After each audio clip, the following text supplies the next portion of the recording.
सबको नमस्कार। Most respected Sunita Murthy Anand Madam, the Honorable the Additional Secretary with the Department of Legal Affairs, Government of India, respected Dr. Vishwanathan Ji, the Joint Director Research of this prestigious institute, POSA Institute, respected Dr. M.C. Singh Sahab, who is the President for the POSA SC/ST Employee Welfare Association, and all our esteemed colleagues from this very beloved family of IARI, especially the PGSSU, the BAPSA and associated members, and all the participants who have come from different institutions located in Delhi and outside the Delhi. First of all, hearty congratulations to all of us for celebrating this very important noble occasion. Within a gap of just 3 days, the two great persons, I can put it on record, the two great persons this world has produced. Baba Saheb Ambedkar ji, the Bharat Ratna, and also Mahatma Phule ji. You can understand it is also a coincidence and might be a destiny of Almighty that Mahatma Phule ji, he got his birth in 1827. उन्होंने जो अप्रैल 11 तारीख में उनका जो जन्मदिन रहा, और उन्होंने 1890 में नवंबर 28 में उनका जो फिजिकल लाइफ को एंड किया। लेकिन हमको तो इंस्पायर करता ही रहेंगे। लेकिन ऐसा कोइंसिडेंस है कि 1890 में उन्होंने अपना फिजिकल लाइफ को एंड किया है, 1891 में हमारा भारत रत्न अंबेडकर जी का जन्म हुआ है, और 1956 में इनका जो अपना फिजिकल लाइफ कंटिन्यू हुआ। लेकिन ये सदियों तक उनका जो स्मरण नमन सब चलता रहेगा जब तक हम उनको अंतर्लीन में इंटरनली रियली हार्टफुली जब तक अगर हम उसको हाईएस्ट रेस्पेक्ट देता रहेंगे, that is the way in which we can give back to Ambedkar sahab. क्योंकि अंबेडकर जी ने कभी भी अपना चीज़ के लिए कभी कुछ नहीं कहा। उन्होंने, अब देखिए 1950 में जब इंडियन कॉन्स्टिट्यूशन का जो इंडिया ने रिपब्लिक बना, लेकिन रिपब्लिक बनने के बाद 1951 में, जब 1950 में उन्होंने जो फर्स्ट लॉ मिनिस्टर है गवर्नमेंट ऑफ इंडिया का, लेकिन 1951 में कुछ सिद्धांतों को जो अपना जो डिफरेंस इन ओपिनियन के कारण कॉम्प्रोमाइज़ ना करके उन्होंने अपना जो पोस्ट को छोड़ दिया। मतलब उनके लिए कुछ ये नहीं है, उनके लिए हमेशा टारगेट एक ही है, the social justice, growth with equity. ये जब तक नहीं हो पाएगा उसको 1 इंच दिस साइड वो कभी भी कॉम्प्रोमाइज़ नहीं किया। तो वो जो इंस्पिरेशन, वो जो उनका जो अंदर में जो उनका जो एक आग्रह कैसे आया, अगर हमने केमिस्ट्री के एंगल से देखते हैं, जैसा हम फोटोसिंथेसिस की बात करते हैं, जब कार्बन डाइऑक्साइड एंड वाटर जब दोनों मिल जाता है, जो कार्बोहाइड्रेट आ जाता है, हम लोग देखते हैं इक्वेशन में, जो स्टूडेंट्स तो अच्छा याद कर सकते हैं कि जो है ना, जो ऊपर में जो सनलाइट एंड ऑल हम लोग बात करते हैं, हम बात करते हैं किसी महान व्यक्ति का इतिहास को देखिए। उन्होंने जिस तरह से जो सर्कमस्टेंसेस को जो फेस किया, जिस तरह से उन्होंने संघर्ष को अनुभव किया, that is just like that sunlight, जिसको इंटरैक्ट करते हुए जो प्रोडक्ट बनाना, वो प्रोडक्ट ऐसा प्रोडक्ट है विश्वसनीयता के लिए, अंग्रेजी में हम बोलेंगे क्रेडिबिलिटी के लिए डायरेक्ट डेफिनेशन है डॉक्टर बाबा साहब अम्बेडकर। क्योंकि जो आदमी जो बताते हैं और जो आदमी जो कार्य रूप में करके दिखाता है, दोनों के बीच में जो अंतर कम रहेगा, उसी को हम महान भाव कहने का योग्य समझते हैं। उसमें डॉक्टर अंबेडकर जी फर्स्ट आते हैं, और उसी में हम स्वामी विवेकानंद के भी वही बात करते हैं जब स्पिरिचुअलिज्म की बात करते हैं।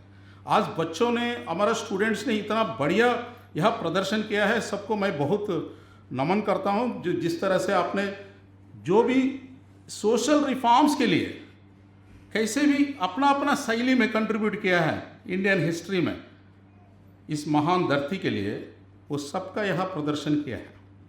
हम ये बताते हैं कि डॉक्टर अंबेडकर जी को हम कैसे याद करते हैं।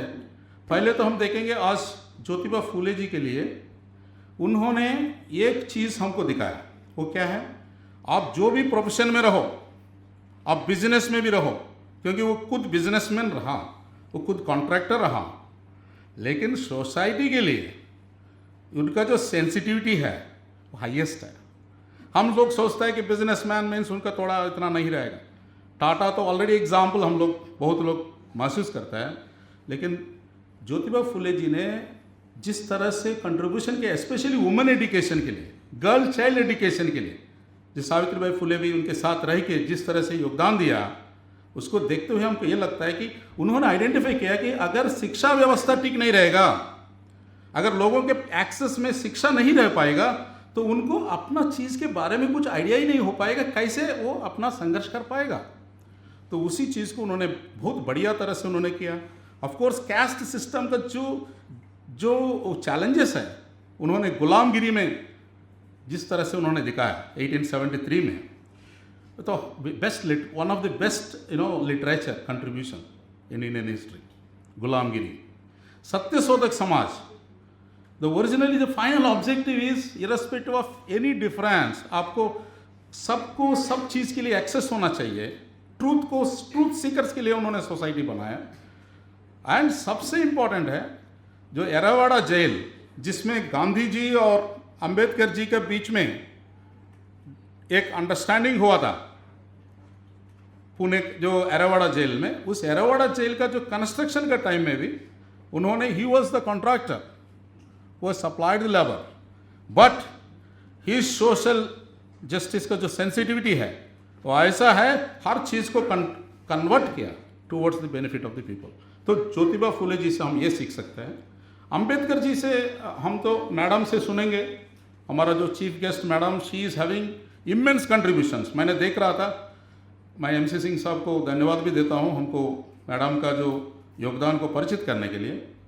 बहुत कॉन्स्टिट्यूशनल अमेंडमेंट्स में मैडम ने कंट्रीब्यूट किया, अभी भी करता रहा।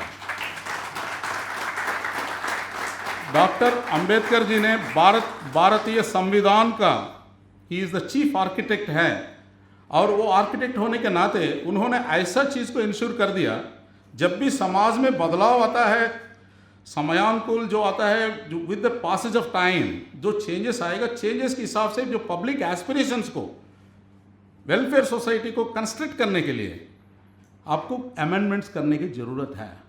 अगर ऐसा अमेंडमेंट करते रहेंगे तो social justice and political justice, economic justice सब पॉसिबल है। तो उसी को ध्यान में रखते हुए कि अपना काम करके चलेंगे। लेकिन अभी तो हमारे पास ऐसा दायित्व दिया है कि जो भी पोजीशन में मैं रहूँगा, मैं प्रोफेशनल हूँ या बिजनेसमैन हूँ या फार्मर हूँ या कोई स्टूडेंट है, अपना रोल यही सेंसिटिविटी को समझ के इन दोनों महान भावों के लिए अगर हाईएस्ट रेस्पेक्ट देके अपना जॉब करेंगे तो India will be the highest, India will be number 1 in the world. तो मैडम ने वो कॉन्स्टिट्यूशनल अमेंडमेंट्स करते हुए डॉक्टर अंबेडकर जी का जो लक्ष्य है उसमें उन्होंने भी योगदान कर रहा है। तो उसके लिए आपको भी हम बहुत बधाई भी देता है और धन्यवाद भी देता हूँ। और एक चीज़ मैं बताना चाहता हूँ कि डॉक्टर अंबेडकर जी ने, हम सब संविधान के लिए बहुत ज़्यादा सोचते हैं, लोग बहुत बार बात करते हैं, रिजर्वेशंस की जब इशू आता है तो अंबेडकर जी को नमन करते हैं, लेकिन अंबेडकर जी का जो आज की जो टॉपिक है, मैडम ने जो जिस चीज़ में हम सबके साथ साझा करेंगे, जो मल्टी फैसेटेड पर्सनालिटी, उसी को मैंने संक्षिप्त रूप में बताना चाहता हूँ। डॉक्टर अंबेडकर जी ने इकोनॉमिक्स के लिए उनका जो कंट्रीब्यूशंस देखेंगे, मतलब one of the best contributions. उन्होंने ऐसा कंट्रीब्यूशंस किया, उन्होंने ऐसा किताब लिखा है जिसमें उन्होंने रूपी के बारे में लिखे, रूपी के बारे में लिखा, the problems of the rupee, its origin and it's solutions. तो उसमें उन्होंने क्या साझा किया, उन्होंने ये बताया था कि जिस तरह से आपका जो एक्सचेंज वैल्यू का जो सिस्टम रहा उस समय, उससे बेटर है प्राइस स्टेबिलिटी को उन्होंने इम्पोर्टेंस दिया। और उसका जो भी विचारधारा है वो एग्जैक्टली सही निकला। 1915 में जो पॉलिसी जो ब्रिटिश इंडिया ने फॉलो कर रहा था वो फेल मारा। इंडिया के पास वो गोल्ड रिजर्व्स भी नहीं रह पाया। अंबेडकर जी का जो विचारधारा सब लोग महसूस किया, एंड उसके बाद जो प्राइस स्टेबिलिटी के ऊपर गया, उसी के बेसिस में जो फाइनली रिजर्व बैंक का ऑरिजिन हुआ है। तो रिजर्व बैंक ऑफ इंडिया का ऑरिजिन के पीछे डॉक्टर अंबेडकर जी का जो कंट्रीब्यूशन है, ये इमेंस कंट्रीब्यूशन है। देन उसके साथ उन्होंने ये लिखा, the evolution of the provincial economy in British India. इसमें उन्होंने क्या बताया, उन्होंने जैसा जो प्रोविंसेस और जो फाइनल सेंट्रल के बीच में जो रिलेशन जिस तरह से होना है, उन्होंने जो फिस्कल पॉलिसी को क्लियर कट प्रूव करके दिखाया अपना इकोनॉमिक थ्योरी से कि वो ठीक नहीं रहा। उसी के बेसिस में जो फाइनेंस रिफॉर्म्स आया है हमको बाद में, तो 1863 के बाद से धीरे धीरे उन्होंने प्रोविंसेस के लिए ब्रिटिश ने धीरे धीरे अमाउंट्स देना शुरू किया, अपना जो एलोकेशंस देना शुरू किया, लेकिन वो भी फुल स्केल नहीं था। 1911 के बाद जो फाइनेंस रिफॉर्म्स आया उसमें भी डॉक्टर अंबेडकर जी का कंट्रीब्यूशन है। उससे हमको क्या सीखना है, आजकल हम लोग सेंटर और स्टेट के बीच में जो रिलेशंस होता है ना, उसके लिए उनका जो थ्योरी को अभी भी समझने का जरूरत है, from the policy makers to the students. अगर ये चीज़ अगर करेंगे तो उनका रिलेवेंस बहुत बढ़िया बनेगा। उसके साथ द ट्रेड यूनियंस के लिए the Indian trade union act 1926 को उन्होंने ऐसे तरह के उसमें चेंज लाया, तो उसकी बेसिस में ट्रेड यूनियन का रिकग्निशन का इंपॉर्टेंस आया।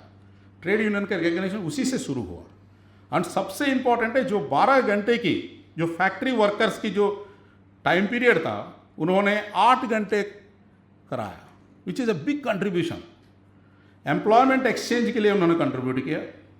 मतलब इनका कंट्रीब्यूशंस देखिए, एक सोशल साइड से, एक इकोनॉमिक साइड से इतना कंट्रीब्यूशंस है। और इंडियन एग्रीकल्चर का भी उनका बढ़िया कंट्रीब्यूशंस है वाटर सेक्टर के लिए। जैसा दामोदर वैली कॉरपोरेशन जो बिगिनिंग में जो शुरू हुआ था इंडिपेंडेंस के बाद, द दामोदर वैली कॉरपोरेशन में अंबेडकर जी का कंट्रीब्यूशन इमेंस है। It is doctor Baba Saheb Ambedkar who first spoke about the interlinking of rivers in southern India, and आज हम अभी भी चर्चा कर रहे हैं, तो उन्होंने उसी समय में बताया था। एंड उसके बाद बाबा साहेब ने अभी जो सेंट्रल वाटर कमीशन अभी हम लोग जो देख रहा है, जिनका कंट्रीब्यूशन इमेंस है वाटर सेक्टर में, ये सेंट्रल वाटर कमीशन 1945 में इसका स्थापना हुआ था। उसका नाम सेंट्रल वाटर कमीशन नहीं था उस समय में। उस समय में इसका नाम है सेंट्रल वाटरवेज और इरिगेशन एंड नेविगेशन कमीशन था। Baba Saheb Ambedkar was a member of executive council of viceroy, and in that capacity इन्होंने इनका रचना किया है, इनका जो सबमिशन किया है, इसी के बेसिस में 1945 में उसका स्थापना हुआ। लेकिन 1951 में क्या हुआ कि वो दो अलग अलग मिनिस्ट्री, पावर मिनिस्ट्री और इरिगेशन का अलग हो गया। फिर 1974 में इनका इंडिविजुअली एक पावर अलग हो गया, सेंट्रल इलेक्ट्रिसिटी अथॉरिटी, और ये सेंट्रल वाटर कमीशन हो गया।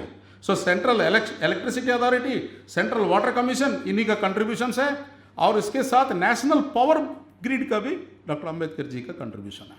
मतलब मेरा कहने का ये है कि डॉक्टर बाबा साहब अंबेडकर का कंट्रीब्यूशंस इतना ज़्यादा है कि हम लोग ओनली कॉन्स्टिट्यूशन बिकॉज वो मेन है, वो कंटिन्यू चलता रहेगा रिप्लिकेशन जैसा, हम उसी को याद रखते हैं बहुत बार। और हमारा जो यूथ को इसके बारे में आइडिया होना चाहिए। और इस तरह का जो जन्म जयंती हम लोग जो सेलिब्रेट करते हैं, उसका मुख्य उद्देश्य यही है कि उनका विचारधारा को, उनका आलोचनाधारा को, जो पवित्रता के साथ उन्होंने काम किया है, उसी को थोड़ा सीखने का एक मौका अगर दूसरा सज्जनों से अगर सुनेंगे तो कभी अंदर में एक मोटिवेशन होगा, तो जिसमें एक इलेक्ट्रॉन जो है एक्साइटेड इलेक्ट्रॉन जैसा होके, excited electron will behave differently. जो हमारा अंदर में ताकत हमको पता नहीं है, जैसे स्वामी विवेकानंद बताते हैं, मैनिफेस्ट इट। अब कैसे मैनिफेस्ट करेगा? मैनिफेस्ट करने के लिए कुछ ऐसा एंकरेजिंग एम्बियंस चाहिए, ऐसा इंस्पिरेशन चाहिए। वो कहाँ से आएगा? सब इसी में है और यहाँ भी है। हार्ट से भी करना है और माइंड को यूज़ करना है। उसी को उन्होंने इकोनॉमिक जस्टिस वाला में क्लियरली अंबेडकर जी ने बताया।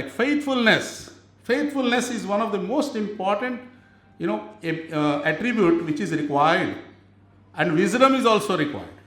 Faithfulness and wisdom both are required for providing the economic justice. So Ambedkar ji का जो विचारधारा को अभी आज की इस संदर्भ में मैं इतना ही संक्षिप्त रूप में रखना चाहता हूँ, क्योंकि मैडम से हम ज़्यादा सुनेंगे। बट मेरा यही फीलिंग है, अगर आज के दिन में, अगर आज की संदर्भ में हम क्या सोसाइटी को बैक दे सकते हैं, और अंबेडकर जी और महात्मा फुले जी का जो इतिहास को देख के, जो प्रेरणा लेके हम क्या दे सकते हैं समाज को। अगर इन दोनों महान बाबुओं को अगर अच्छी तरह से अगर हम ट्रिब्यूट देना है तो एक ही रास्ता है।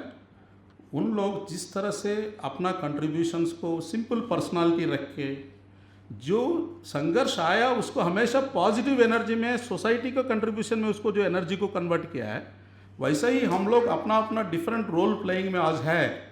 तो अपना अपना रोल प्लेइंग में जब भी मौका मिलेगा, ऑलवेज रिमेंबर दैट इक्विटी के हिसाब से, किसी का मतलब सबको इक्वल राइट्स के हिसाब से एक कॉन्शियसनेस रख के एक अच्छा ह्यूमन बीइंग होके कैसे आगे जाना है और इस मदर इंडिया को कंट्रीब्यूट कर सकता है, यही हम कर सकता है। And that is the best way to give the tribute to these two great human beings and great contributors, great social reformers and multi faceted personalities. So बहुत धन्यवाद आप सबको इस मौका देने के लिए। मुख्य रूप से SC/ST हमारा जो पूसा SC/ST वेलफेयर एसोसिएशन और MC सिंह साहब और होल टीम को, PGSSU एंड होल टीम और बापसा एंड होल टीम को मैं मेरा हृदय के अंदर से धन्यवाद देता हूँ। Thank you very much.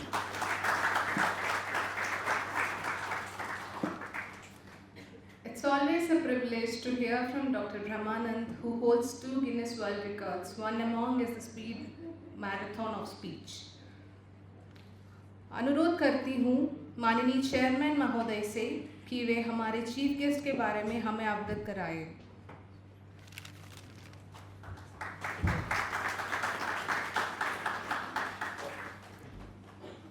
A very good morning to all of you. First of all, I also may pay my tribute to Bharat Ratna, Dr. B.R. Ambedkar and Mahatma Phule ji for their